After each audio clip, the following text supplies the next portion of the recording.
नमस्कार मेरे प्यारे साथियों।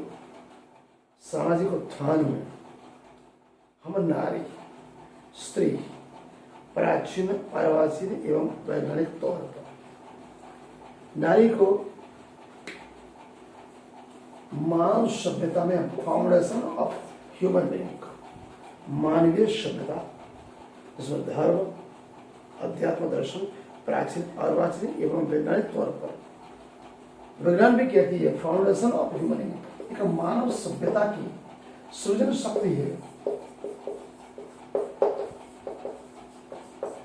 कौन है? नारी। तो उसका एक बहुत बड़ा हजारों साल से विवाद चला है। नारी को केवल अबला गिना गया है, कमजोरी गिना गया। लेकिन मैं डॉक्टर सुनील राज नारी को देवी शक्ति के रूप में मानता हूं, समझता हूं बिना नारी पुरुष का कोई अस्तित्व नहीं, मानव सभ्यता का कोई अस्तित्व नहीं। तो मासिक स्राव जो हर महीने एवरी मंथ एक नारी माता female, what is it? What is?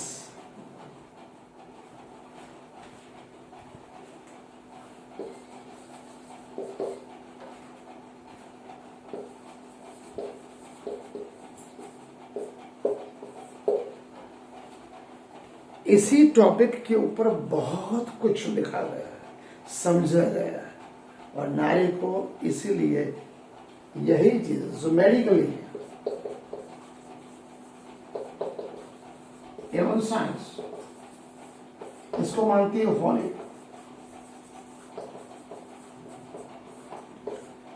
विज्ञान और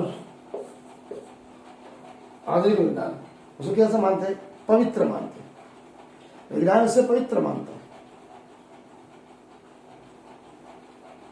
डॉक्टरी भाषा में भी पवित्र है, because it is the foundation of human being. लेकिन हम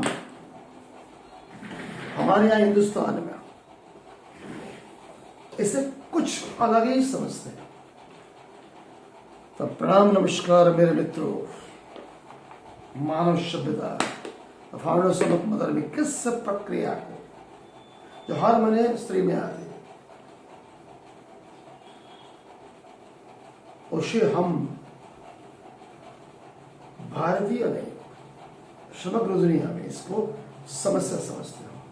हमें सही कह रहा, हिंदुस्तानी समाज हो या यूरोपीय सभ्यता हो या मुस्लिम कंट्री हो, ऐसे मेंस्ट्रुअल मासिक धर्म को एक जीवन का शुरुआती संदेश नहीं, लेकिन उसको गंदा और अपवित्र मानते हैं। प्राचीन परंपरा, आधुनिक परंपरा, आज भी समाज की एक सोच क्या है? पीरियड्स में मंदिर नहीं जाना। एक लड़की के लिए, एक छोटे बच्चे के लिए, जब उसके नए जीवन की शुरुआत होती है, उस माता ही कहती है आपको मंदिर नहीं जाना, किचन में नहीं जाना, रसोई घर में नहीं जाना, सबके साथ बैठना नहीं, और पिता और भाई के साथ तो कभी नहीं, अलग बैठना। ये समस्या है या गलत फहमी है? एक बीमार सोच, मेरे हिसाब से एक बीमार सोच। आधुनिक विज्ञान क्या कहता है? What is menstrual system? मैंने अभी लिखा, इट इज मेडिकली भाषा में होली, पवित्र, साइंस में पवित्र मानता हूं। हर महीने अट्रस गर्भाशय एक नई परत बनाता ताकि गर्भ ठहर सके।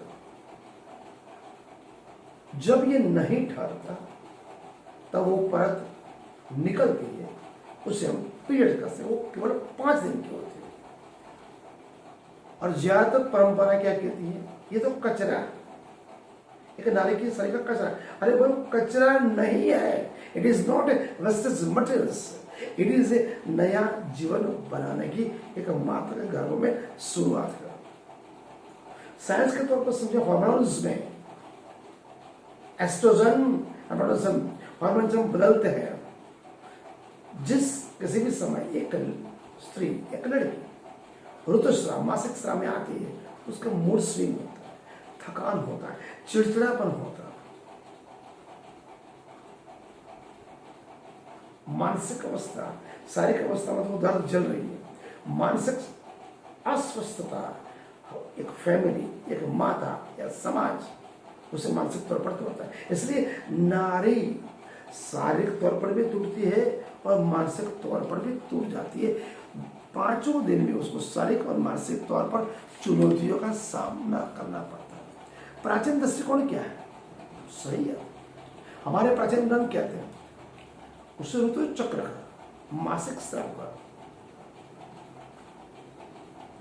एक शरीर की शुद्धि प्रक्रिया तक का कुछ नियम बनाए, बाद में उसको समाज ने गलत बनाया। और रियल फैक्ट क्या है? उसे 5 दिन में उसको आराम देना है, अच्छा खाना देना है, सारे मानसिक तौर पर वो टूटे नहीं, इसलिए मेंटल स्ट्रांग बनाना है। लेकिन समाज ने उसे क्या बना दिया? वो 5 दिन मंदिर नहीं जाना, रसोई घर में नहीं जाना, किसी के साथ नहीं बैठना, और अलग आप अपने ही बच्ची को वो 5 दिन अलग थलग कर देते हो। क्या इतने दिन वो अपवित्र हो गई? आपको पता नहीं क्या? आप जिस माता के गर्भ से पैदा हुए वो भी ऋतुस्राव से गुजरी हुई, जब गुजरी तब तो आप पैदा हुए, वो कहां से अपवित्र हो गए? सबसे बड़ा विरोधाभास, जिस नारी के बिना आपने जन्म नहीं ले सकते वही नारी अशुद्ध कैसे हो सकती है? विज्ञान के आधार पर एक मानव सभ्यता फाउंडेशन ऑफ ह्यूमन बीइंग के लिए ये ऋतुस्राव होना जरूरी है। नारी का फाउंडेशन माना है, नारी एज इक्वल टू मानव शब्द फाउंडेशन। सोचिए, इंसान एक नारी के गर्भ में 9 महीने तक आप रहे, मैं भी रहा, आप भी रहे, हर बच्चा रहे। तो पहला घर कौन सा हुआ? माता का, वो नारी का पेट हुआ। पहला पोषण कहां मिला? नारी के गर्भ में। पहला स्पर्श किसका हुआ? माता का। घर भी वही, पोषण भी, स्पर्श भी, तो फाउंडेशन ऊपर मदर हो गई। तो कहां से आप पवित्र हुई? जब वो 5 दिन हुई तभी तो आपको पैदा हुए। इसलिए मेडिकल साइंस भी क्या करता है? होली इसको पवित्र मानता है। हडल डेवलपमेंट, मां की हेल्थ जितनी अच्छी एक नारी के शारीरिक और मानसिक अवस्था होगी, बच्चा उतना हेल्दी होगा, उसका फ्यूचर है।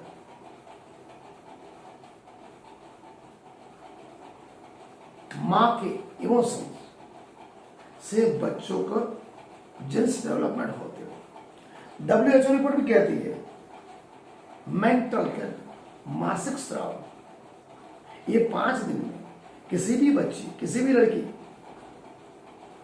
एक फैमिली के लिए, समाज के लिए उसकी शारीरिक और मानसिक अवस्था को समझना जरूरी है।